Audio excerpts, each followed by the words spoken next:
अब हमेशा माई के जब रथ सजेला, माई के पंडाल बनेला तो हनुमान जी के पहरा हमेशा रहेला। काहे खातिर? ऐसे जे देवी दुर्गा जहाँ भी जौन भी स्थान होला, हनुमान जी के रुआ कहीं न कहीं पताका देखबे कर। हाँ हाँ सही। ऐसे जे कलयुग में एके गो देवता बाड़े जो जीवित बाड़े, जोन की हम सबके देखत रहे, हमो कहीं बैठले हुई है। अब कौना भेष में बड़े ना हम जानतनी न रहुआ। ऐसे जे एगो हनुमान जी के वंदना, ओकरा बाद हमनी के बीच में बहुत सारा कलाकार आयल बड़े। बहुत प्यारी बच्ची शिवानी सिंह, जो कि आज किसी परिचय की मोहताज नहीं है। वो इतनी प्यारी बच्ची है कि अपने इधर 6 महीना में सबसे ज्यादा गाना बजना उसी का बजा है। ईश्वर करे कि हम सबका प्यार और आशीर्वाद। इधर आओ शिवानी, आओ बाबू इधर आओ। शिवानी एक पहली बार मेरे साथ एक गाना गाई थी। कौन गाना? कौन सा गाना था बाबा? अच्छा अच्छा तनी सुर देखा था कि ये सही ना लेकिन के डिमांड होला बाबा, कि ये सही ना लेकिन के डिमांड होला, है बिहारी वाला लड़का बरांड होला। शिवानी ने ये गाना मेरे साथ पहली बार गाया था। उसके बाद मौका नहीं मिला, न मुझे टाइम मिला, न इसे। ये भी बिजी है, मैं भी बिजी हूँ। लेकिन आने वाले भविष्य में हम दोनों एक दूसरे के साथ जरूर दिखेंगे। ये मेरा भी सौभाग्य है कि ये बच्ची इतनी प्यारी गाती है, और ये समाज का सौभाग्य है कि हमारे आज समाज में बच्चियों को इतना ऊपर देखा जाता है। इसीलिए मैंने संघर्ष में अपने बेटी को कास्ट किया। और आप सबसे एक रिक्वेस्ट करूंगा कि संघर्ष 2 जैसी मूवी अगर नहीं देखिएगा तो बहुत कुछ मिस कर जाइएगा। आज ये भी किसी की बेटी है।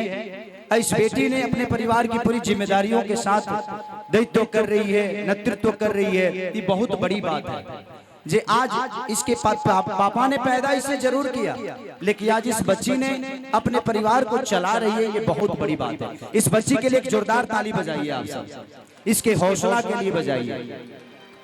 और हर घर की बच्ची को ऐसे ही बनना चाहिए। बैठ जाए।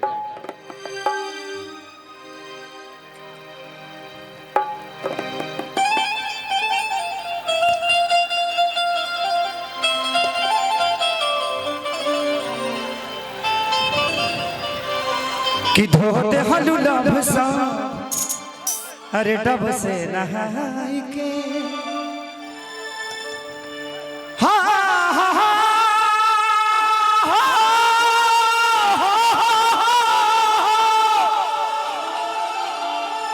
जिया बाघ जिया हो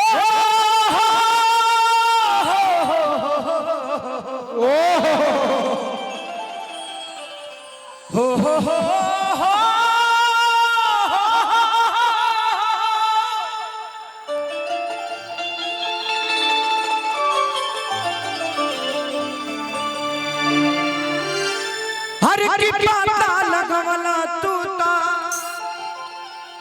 कहाँ?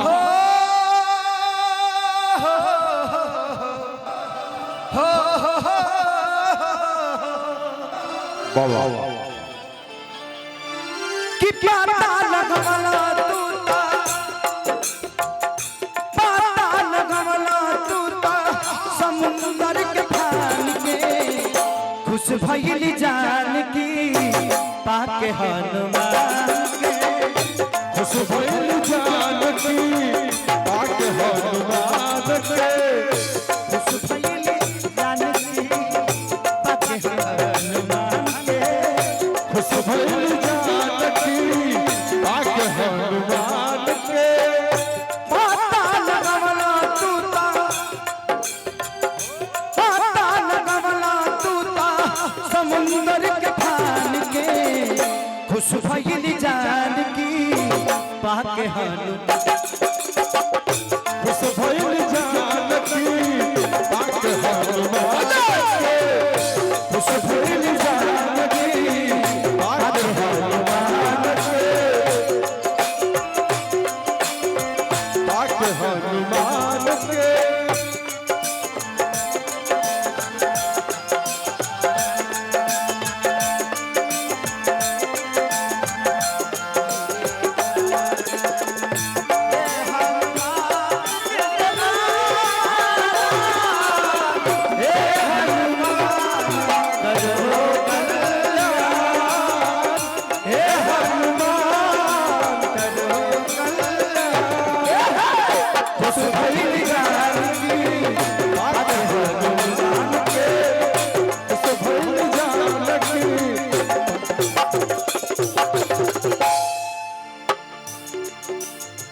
भक्त कहता कैसे कैसे